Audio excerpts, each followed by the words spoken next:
हिंदू मान्यता के अनुसार भाद्रपद पूर्णिमा से लेकर सर्वपित्र अमावस्या तक के 16 दिन पूर्वजों को समर्पित होते हैं।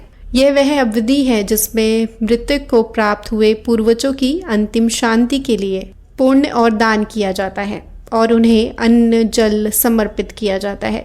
पूर्वजों का आशीर्वाद पाने के लिए और उनकी तृप्ति के लिए श्राद्ध के साथ जो तर्पण अनुष्ठान किया जाता है उसे ही श्राद्ध कहा जाता है। आज हम पितृ पक्ष की सभी तिथियों की जानकारी देंगे और साथ में आज जानेंगे कि पितृ पक्ष में कौन कौन से नियम का पालन करना चाहिए और इस दौरान कौन कौन सी सावधानी आपको बरतनी चाहिए।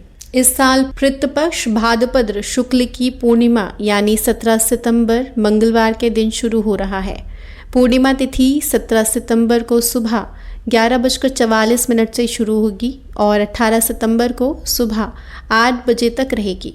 पितृ पक्ष 2 अक्टूबर बुधवार सर्वपित्र अमावस्या को समाप्त होगा। ये 16 दिन तक रहेगा। पुराणों के अनुसार पितृजन अपनी मृत्यु की तिथि के दिन अपना तर्पण ग्रहण करने पृथ्वी लोक आते हैं। इस अवधि में आप अपने पूर्वजों का श्राद्ध उनकी मृत्यु तिथि पर कर सकते हैं। अगर आपको अपने पूर्वजों की मृत्यु तिथि याद नहीं है तो आप सर्वपित्र अमावस्या के दिन उनका श्राद्ध करें। मान्यता है कि इस दिन सभी पूर्वज अपना अंश ग्रहण करने पृथ्वी लोक आते हैं। श्राद्ध पक्ष की तिथियों की जानकारी आपको स्क्रीन पर मिल जाएगी, आप यहाँ से देख सकते हैं। आइए जान लेते हैं पितरों का आशीर्वाद पाने के लिए क्या करें।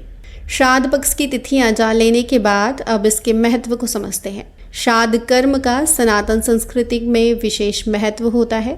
श्राद्ध पूर्वक किया गया श्राद्ध विशेष फलदायक होता है। पितृदेव प्रसन्न होते हैं जिससे घर में शांति और सुख समृद्धि आती है। वहीं अगर आप पितृ पक्ष में नियमों की अवहेलना करते हैं या पितरों को अन्न जन अर्पित नहीं करते हैं तो वे नाराज हो सकते हैं और आपको कई तरह से कष्ट उठाने पड़ सकते हैं। इसलिए आपको विधि विधान से अपने पूर्वजों के प्रति सम्मान प्रकट करना चाहिए। भारत में अलग अलग जगहों पर अलग अलग तरीके से परंपरा अनुसार पितृ पूजा होती है। अगर आप पहली बार पितृ पूजा कर रहे हैं तो आप इस विधि के अनुसार भी कर सकते हैं। आप 3 पीढ़ी तक के पूर्वजों का श्राद्ध कर सकते हैं। सबसे पहले ब्रह्म मुहूर्त में उठकर स्नान करें और स्वच्छ वस्त्र धारण करें।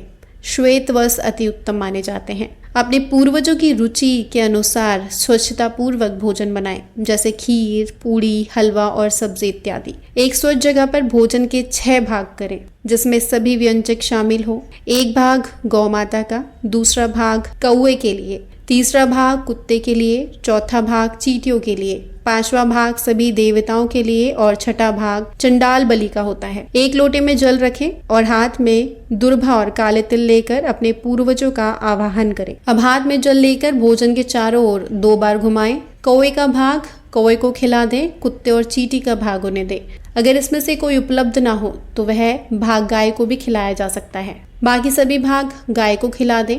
इसके बाद ब्राह्मणों को भोजन कराएं, उन्हें दक्षिणा दें और पैर छूकर आशीर्वाद लें। ब्राह्मण ना मिले तो किसी ज़रूरतमंद को भोजन दान करें और इसके बाद खुद भोजन ग्रहण करें। आइए बात कर लेते हैं श्राद्ध के नियम और सावधानी के बारे में। धार्मिक अनुष्ठान और महत्व को जान लेने के बाद इनके नियमों का ज्ञान होना भी ज़रूरी है। श्राद्ध में कुछ कार्य वर्जित माने जाते हैं और कुछ ऐसी बातें हैं जिनका ध्यान पितृ पूजा के समय ज़रूर रखना चाहिए। आइए इसके बारे में विस्तार पूर्वक जानते हैं। जिन लोगों की मृत्यु दुर्घटना, सर्पदंश, विष, हत्या, आत्महत्या से हुई हो उनका श्राद्ध उनकी मृत्यु की तिथि पर नहीं करना चाहिए। ऐसे व्यक्तियों का श्राद्ध केवल चतुर्दशी तिथि को ही होना चाहिए, चाहे उसकी मृत्यु किसी भी दिन हुई हो। जिन विवाहित स्त्रियों की मृत्यु उनके पति के जीवन काल में हुई हो उनका श्राद्ध पितृपक्ष की नवमी तिथि को करना चाहिए, चाहे उनकी मृत्यु किसी भी तिथि हुई हो।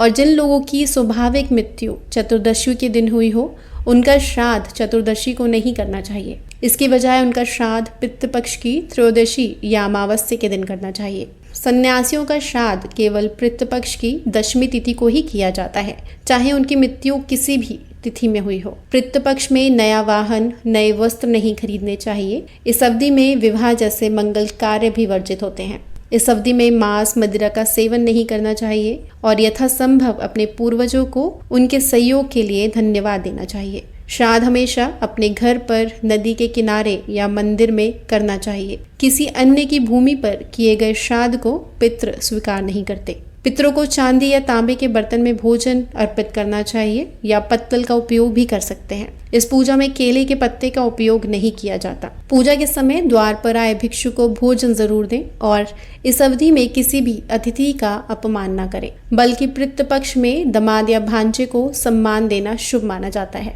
तो इस तरह से आप श्राद्ध में पितरों का आशीर्वाद पा सकते हैं।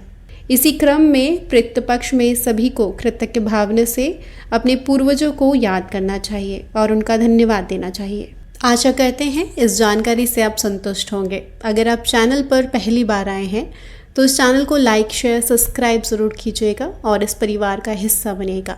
इस चैनल पर हम डेली व्रत कथाएं, पूजा विधि और हिंदू 30 त्योहारों की जानकारी लेकर आते रहते हैं। मिलते हैं अगली वीडियो के साथ, तब तक के लिए हरे कृष्णा।